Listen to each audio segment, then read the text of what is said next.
굿모닝. 안녕하세요, 여러분. 편안히들 잘 지내셨나요? 예, 오늘은 9월 32일, 9월의 마지막 날이고요. 이곳 제주에는 굉장히 바쁜 날입니다. 왜냐하면 모든 묘종들이 10월이 되기 전에 전부 밭에다가 심어야 돼요. 그리고 아침 저녁에는 선선하고 낮에는 따끈따끈하게 햇볕이 내리기 때문에 물 조절만 잘 해주면요, 밤사이에 묘종들이 뿌리를 내리고 잘 자라서 겨울에 우리 제주 농부들의 수확이 되니까 열심히들 뜨거움에도 불구하고 열심히 나가서 들여서 일을 한답니다. 사랑하는 여러분들, 오늘은요 저와 여러분들이 출애굽기 15장을 가지고 나누는데요, 이 장은 정말 정말 위대한 찬양의 장이라고 볼 수 있습니다. 그 무서운 홍해, 그 광야길을 사흘길을 걸어와서 들에는 밖에는 애굽의 군대들이 추적해 오고 앞에는 정말 홍해가 가로놓여 있어서 절박한 상황에서 하나님께서 모세에게 손을 높이 들어서 바다를 가로 디바이드 나누라 그래요. 어떻게 모세가 바다를 나눌 수 있겠어요? 하나님의 능력이 모세에게 임해야 되겠죠.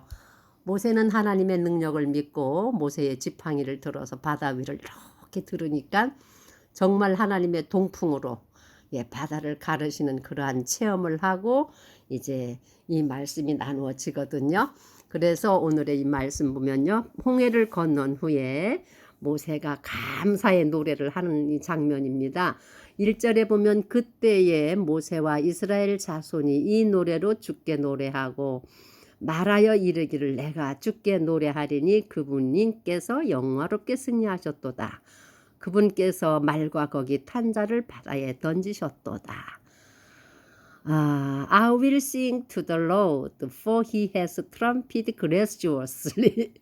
The horse and his rider has he thrown into the sea. 바다에 던졌다 그랬어요. 그러니까 내가 I will sing to the Lord, 내가 주께 노래하지 않을 수가 없다는 거죠. 주는 나의 힘이시오, 노래시면 나의 구원이 되셨도다. 그분께서 나의 하나님이시니 내가 그분께 처소를 예비할 것이요 내 아버지의 하나님이시니 내가 그분을 높이리로다. The Lord is my strength and song, and he is become my salvation. He is my God, and I will prepare him an habitation. My father's God, and I will exalt him. 이랍니다. 모세가요 얼마나 감사했으면 그는 나의 힘이시오, 노래시며 나의 구원이 되시고 그분께서 나의 하나님이시니 내가 그분께 처소를 예비한다 그랬어요. 이게 완전 모세의 헌신의 말입니다. 그가 거할, 하나님이 거하실 처소가 없으시겠어요?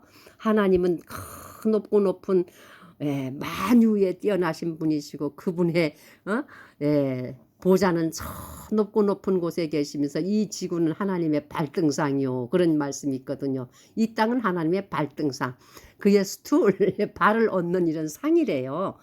그런데 하물며 모세는 너무 감격하고 너무 놀랍고 너무 원더풀해서 내가 그분을 위해서 처소를 예비한다는 이런 예언의 말을, 헌신의 말을 고백하는 걸 2절에서 볼 수 있고요. 다른 성경에서는 I praise him, I will praise him, 나는 그분을 찬양할 것이라 그랬는데 이 킹제임스 버전에는요, 내가 그분을 위해서 그분에 계실 처소를 예비한다고까지 모세가 말을 하는 것을 볼 수 있습니다. 그리고 주는 전사시니 3절에 보면요, 주는 하나님이시면서도 전사, a man of war 그랬습니다. 전쟁의 남자, 전쟁의 강력한 마이티 남자라고 표현을 하고 있고요. 내가 그분을 높인다 그랬습니다. 그리고 왜 그러냐면 그분은 이집트의 그 바라오의 선택한 병거 600성과 그의 말탄자들과 그의 홀스맨 기병들과 모든 아미들을 전부 바다에 덮으셨거든요. 그리고 보면 주께서 8절에 아주 중요한 말씀을 하는데 주의 콧구멍에 거센 바람이 물들을 함께 모이게 하고 큰 물들이 무더기같이 똑바로 일어서고 깊음의 바다의 심장부에서 엉겼나이다. 굉장히 중요한 말씀인데 주의 콧구멍, 주님의 노스트릴, 주님의 노스트릴, 코에서 흥 하고 부는 블라스트한 바람이요, 모든 바다의 물들을 모이게 했다 그랬어요. 동풍을 밤새 불게 했다 그랬죠. 그러니까 그 동풍이 하나님의 노스틸, 하나님의 코에서 부는 블라스트 같아요. 그리고 큰 물들이 무더기처럼 높게 일어서 똑바로 섰다 그랬어요. 그래서 좌우에 이스라엘 백성들이 건너갈 때 벽이 됐다 그랬거든요. 그리고 그 물들이 바다의 심장부, 바다의 깊은 허트, 바다의 중심에서부터 불이 건질리드가 뭐냐면요, 엉기는 거예요. 묵처럼. 이렇게 물은 액체잖아요. 막 흐르잖아요. 이렇게 손에 잡을 수 없는 그런 그 형태인데, 이때 하나님이 역사하실 때는 물이 묵처럼 엉기니까 잡을 수 있게끔 이렇게 언덕이 되고 벽이 되는, 이렇게 엉겼다 그랬습니다. 8절에 보면 그랬고요. 그 다음에 9절에 아주 중요한 말씀. 이건 에집트의 군사들을 얘기하는 거예요. 그때의 그 원수가 말하기를 내가 쫓아가서 따라잡고 노략물을 나누니라. 그들을 덮쳐 내 욕망을 채우리라. 내가 내 칼을 빼리니 내 손이 그들을 멸하리라. 이거는 이집트의 파라오가 이스라엘 백성이 광야에 갇혔다는 소식을 듣고 모든 준비한 병거 600승과 이제 그 대장들과 캡틴들과 그 다음에 홀스맨 기병들과 모든 이집트의 병거들 올 아미 모든 군대들을 동원해서 추격해 오죠. 쫓아가서 그들을 노략해서 다시 에집트로 데리고 와가지고 나의 욕망을 채우리라 이러면서 쫓아왔는데, 주님께서는요 주의 바람으로 또 바람을 일으켰다 그랬어요. 10절에 보면 그들을 덮었고 그들을 강력한 물들 속에 납같이 가라앉혔나이다. 여기 납이라는 말이 나오는데요. 이 납이라는 말을 제가 읽으면서 와, 깨달음이 있었어요. 저희 어머니가 해녀신데 과거에 어머니들이 물질할 때 보면 잠수 이렇게 물속에 쑥 들어갈 때 보면요, 양손과 양다리를 막 젖으면서 바다를 헤치고 내려가야 돼요. 왜? 자꾸 몸이 위로 뜨려 그래요. 부력 때문에. 근데 얼마 지나지 않아서 한번 가보니까요, 어머니들이 허리에 까만 고무 잠수복을 입고 허리에 납덩어리를 이렇게 맸더라고요. 그래서 어머니 이거 뭐? 이러니까 이 납덩어리를 이렇게 허리에 둘러야, 허리띠를 해야 몸이 쑥 들어간대요. 아주 이렇게 힘들이지 않고 바닷속에 쏙 내려가서 이제 잡을 걸 잡고 올라오시는 거죠. 그러니까 그 나비, 허리에 둘러싸인 나비 무게가 얼마나 무겁겠어요. 그렇지만 그 나비 허리띠를 벨트를 하니까 해녀들이 쑥쑥 바닷속으로 가라앉는 걸 봤습니다. 하물며 이 말씀에 나오는 납같이 가라앉혔나이다는 이 납덩어리는요, 굉장한 무게였겠죠. 그냥 떨어짐과 동시에 아직 다시는 물 밖으로 올라올 수 없는 무게를 가진 그 납이 물속에 붕덩 가라앉는 것처럼 그 이집트의 군사들과 말들과 말탄자들을 다 가라앉혔다 그랬습니다. 그리고 주의 오른손이 오른손 하나님의 권능의 손을 내미니까 땅이 그들을 삼켰나이다. 바다가 그들을 삼켰는데 어떻게 땅이 그들을 삼켰지? 이렇게 말씀할 수 있지만 바다도 땅의 한 일부분으로 보시면 될 겁니다. 그래서 이렇게 표현을 하신 것 같아요. 바다도 하나님이 지으신 하늘 아래니까 땅이겠죠. 그런 심장부 땅 썩 바닥으로 그냥 가라앉히신 거예요. 그런 말씀을 했고요. 그 다음에 13절과 14절에는요. 굉장히 15절까지는 굉장히 중요한 말씀을 우리에게 해주는데요. 그때에 구속하신 백성들을 이렇게 인도하시고 이렇게 하나님께서 건져냈다는 말씀을 듣고요. 14절에 백성이 듣고 두려워하며 슬픔이 팔레스타인의 거주민들을 사로잡았다. 팔레스티나는 오늘날의 팔레스틴이지만 과거에는 블레셋을 얘기하는 거예요. 그러니까 블레셋의 그 거민들이 이 소식을 듣고요. 완전히 두려움에 사로잡혔고 에돔의 주장들, 그러니까 그 가나안 주변에 있는 모든 나라들이죠. 그러니까 5 족속, 그 가나안의 족속도 가나안, 아모리, 히위, 헷, 여부스, 블레셋, 그 다음에 에돔 해가지고 6, 7 족속들이 있었는데 이 족속들을 얘기하는 것 같아요. 그래서 이 족속들이 에돔의 추장들 놀라고 모압의 용사들이 벌벌 떨고 가나안의 모든 거주민들의 마음이 녹았다 그랬습니다. 그들의 그 두려움이 언제까지 했느냐? 이 백성들이 바다를 무사히 안전하게 지나서 육지에 이를 때까지 그들이 잠잠했다 그랬어요. 할 말을 잃은 거예요. 너무 무섭고 두려운 어마어마한 그 하나님의 원더풀한 기적이 이 홍해를 가르고 그 당시에 최고의 나라였던 이 에집트의 병사들을 다 수장시키는 이 소문이 그 가나안 주변 모든 거민들한테 그 소식이 전해졌다는 거죠. 그리고 13절과 17절에는 아주 중요한 말씀. 이렇게 하나님께서 그 백성을 구원하시고 긍휼로 인도하신 데는 목적이 있어요. 그 목적이 뭐냐면요. 주께서 구속하신 백성을 주께서 주의 긍휼로 인도하시되 주의 힘으로 그들을 안내하사 주의 거룩한 처소에 이르게 하셨나이다. 17절 주께서 그들을 데려오사 주의 상속 제산의 산에 심으시리니 오 주여 그곳은 주께서 친히 거하시려고 만드신 곳이니이다. 오 주여 그곳은 주의 손이 세우신 성소로소이다. 주께서 영원 무궁토록 통치하시리로다 하였더라. 예, 주님께서 영원히 거하실 처소, 나의 이름을 두기 위해서 한 곳을 택하신다고 하셨거든요. 그곳이 어디냐? 아브라함의 후손들이 영원히 거하실 처소인데 바로 이스라엘이라고 이름하였고 이스라엘 그 백성들이 거할 땅에서도 주의 이름, 주의 거룩한 이름을 두실 곳 성소가 바로 예루살렘, 오늘의 예루살렘입니다. 그 예루살렘이라는 곳이요. 바로 요한계시록에 보면은 하나님의 나라에도 예루살렘이 있어요. 그거를 보면은 이 세상은 하늘나라의 그림자라고 했거든요.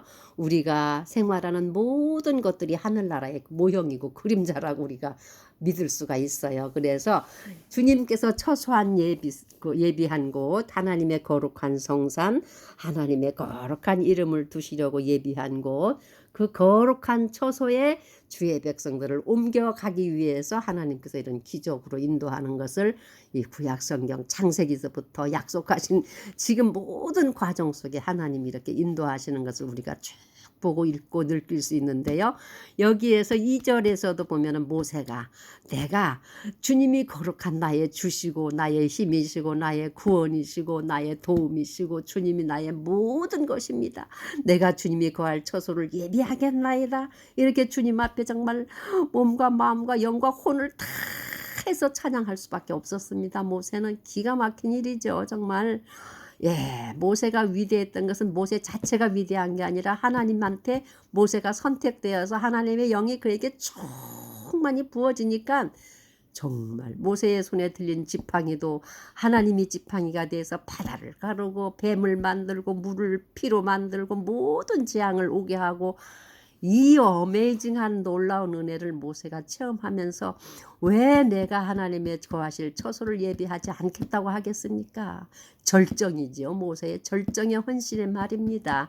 그 말 그대로 17절에 주의 백성을 이렇게 인도하시는 데는 하나님의 아름다운 산, 하나님이 영원히 거하실 산, 하나님의 거룩한 성소, 생추리, 예, 이러한 곳이 있기 때문에 하나님이 우리를 그곳으로 데려가시기 위해서 이렇게 노력하시는구나 하는 것을 이게 1절에서부터요 18절까지 주께서 영원 무궁토록 통치하시리로다 이러한 말씀으로 말씀하고요. 19절에 이러한 노래가 파라오의 말과 그의 병거들과 기병들이 함께 바다로 들어가매 주께서 바닷물을 되돌려 그들 위에 임하게 하셨으나 이스라엘 자손은 바다 한가운데서 마른 땅 위로 갔기 때문이더라. 이게 결론입니다.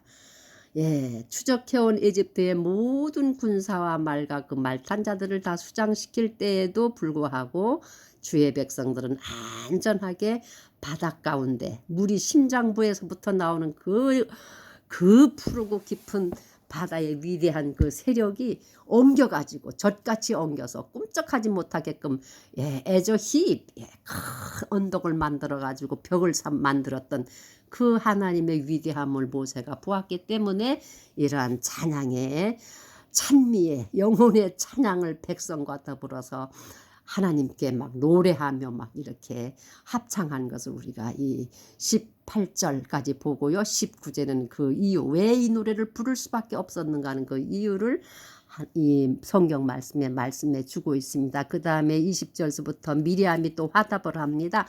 아론의 누이 여대언자 미리암이 손에 작은 북, 팀벨이라 그랬어요. 작은 북을 가지고 손에 잡음에 모든 여인들이 그녀를 따라 나오며 작은 북을 잡고 춤을 추니 미리암이 그들에게 응답하되 너희는 주께 노래하라. 그분께서 영화롭게 승리하셨도다. 그분께서 말과 거기 탄 자를 바다에 던지셨도다 하였더라. 예, 이스라엘 백성과 모세가 춤을 추면서 하나님께 찬양의 노래하는 것을 보고 모세의 누이였고 아론의 누이였던 미리암이 손에 작은 소고 같은 북 같아요. 그 팀벨 작은 북을 잡으니까 모든 여인들도 따라서 그 북을 잡고 추면서 치면서 춤을 췄다 그랬어요. 홀리한 댄싱이죠. 그러니까 아주 거룩한 춤을 추면서 화답의 찬양을 하는 것을 볼 수 있습니다. 너희는 주께 찬양하라. 이렇게 미리암에 그러죠. 예, 그분께서 영화롭게 승리하셨도다. 그분께서 말과 거기 탄 자를 바다에 던지셨도다. 모세의 찬양에 대한 화답의 노래라고 볼 수 있고요. 22절에서 27절까지는 이제 그 홍해를 건넜습니다. 이스라엘 백성들이 홍해에서 나와가지고 이제 이스라엘 백성들이 사흘 길을 수르 광야에 들어가서 광야에서 사흘 동안 갔지만은 물을 찾지 못해서 모두가 갈증에 지쳐 있었어요. 사람도 갈증이 있었고 모든 가축과 모든 소떼들이 목말라 할 때에 찾을 물을 못 찾았는데 마라라는 곳에 이르렀습니다. 그 마라라는 곳에 지역에 이르러 보니까 거기에 물이 있었어요. 그래서 그 물이 반가워 가지고 마시려고 했는데 그 물이 써서 마실 수가 없다 그랬어요. 그래서 마라라는 뜻은 쓰다라는 뜻을 갖고 있어요. 그래가지고 백성들이 원망을 합니다. 아이가 우리가 무엇을 마시고 살아? 왜 물이 있어? 우리가 지금 사흘 길을 물도 못 마시고 걸어왔는데 고장 만난 물이 이렇게 쓰다니 이거 어떡하면 좋냐고 불평불만 원망하니까 모세가 하나님 앞에 기도합니다. 그가 주께 부르짖었더니 주께서 그에게 한 나무를 보여주심으로 그것을 물들에 던지며 물들이 달게 되었더라.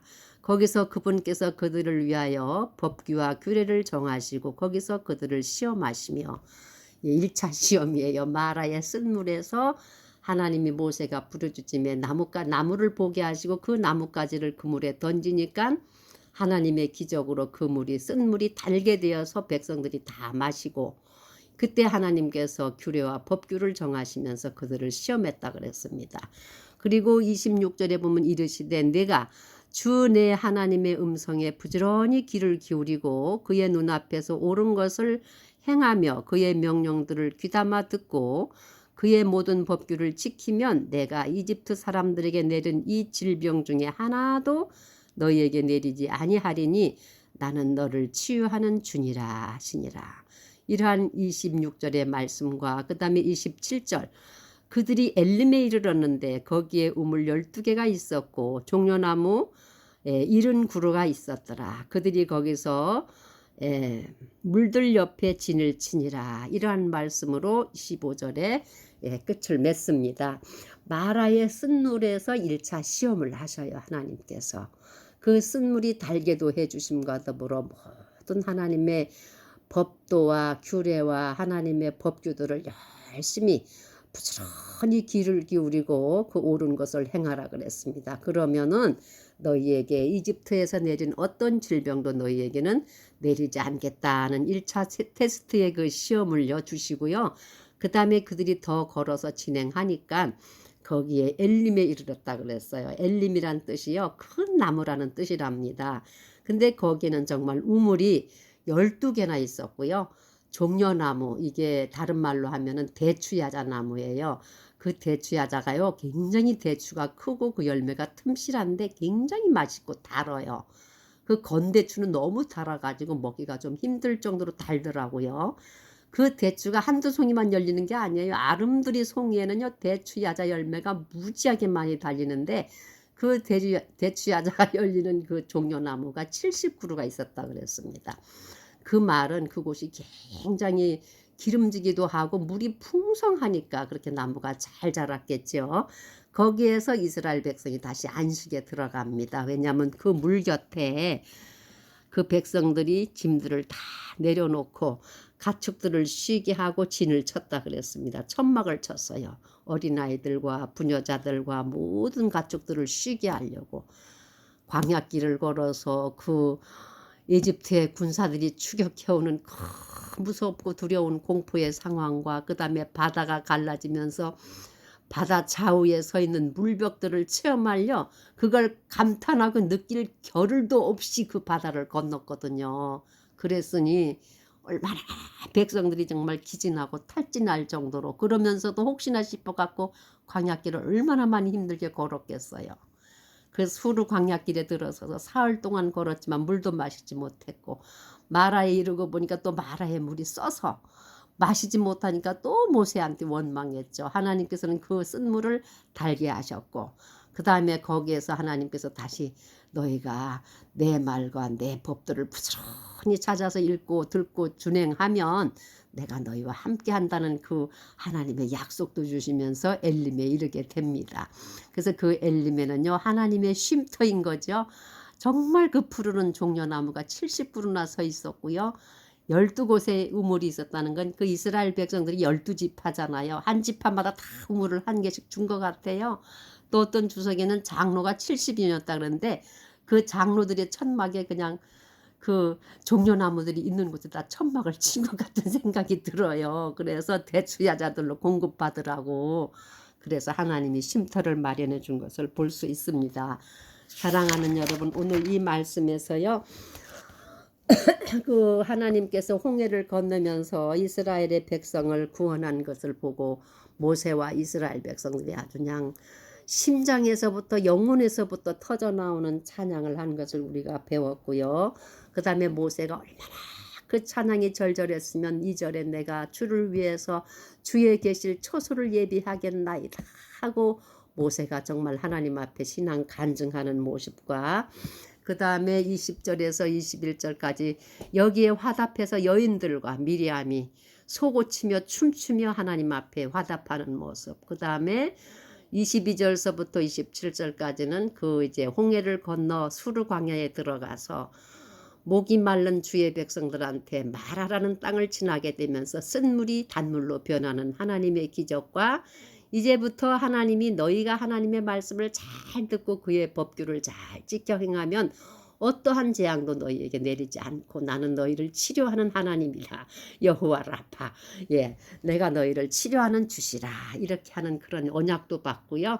그 다음에 27절 마지막에 가서는 다시 그 백성들이 쉴 수 있는 물과 양식을 공급해 줄 수 있는 대추야자나무 종려나무와 그곳에 모든 그 덥고 힘들고 무겁고 그 무서웠고 두려웠고 그 고난 가운데 구원하신 하나님의 그 큰 이적 속에 놀란 이스라엘 백성들이 이제 안도의 숨을 쉬고 짐을 여장을 풀고 우물 곁에들 다 진을 쳐서 안식에 들어가는 광경으로 15절의 말씀을 마치게 됩니다. 사랑하는 여러분, 우리가 이 땅을 살아가는 것도 꼭 이와 같아요. 예, 이스라엘 백성은 하나님 말씀에 그들이 걸어온 과정을 쭉 나열해서 우리로 하여금 하나님의 말씀을 읽고 묵상하고 명상하며 아, 이랬구나 이랬구나. 우리 이 땅에 주어진 인생들도 꼭 같아요. 우리들이 이 땅을 살아가는 동안은요, 별하별 어려운 일들이 있고 즐겁고 기쁜 안식의 일들도 있지만, 그러나 결국 하나님께서는 주의 성소, 하나님이 계시는 영원한 하나님의 나라에 우리가 들어갈 때까지는, 영원한 안식에 이를 때까지는 주님의 손이 우리를 이렇게 인도하시는 놀라운 모세의 노래를 우리의 노래가 되어서 기쁠 때나 슬플 때나 좋을 때나 구줄 때나 주께 항상 주는 나의 힘이시오, 나의 노래시오, 나의 구원이시오, 나의 반석이시오, 주는 나의 대장이시오, 나의 힘이시며 나의 영원히 노래할 주신 주님이십니다 하고 고백하면서 승리하는 모든 분들이 되시기를 우리 주 예수님의 이름으로 이 시간 축복하며 기도합니다. 아멘.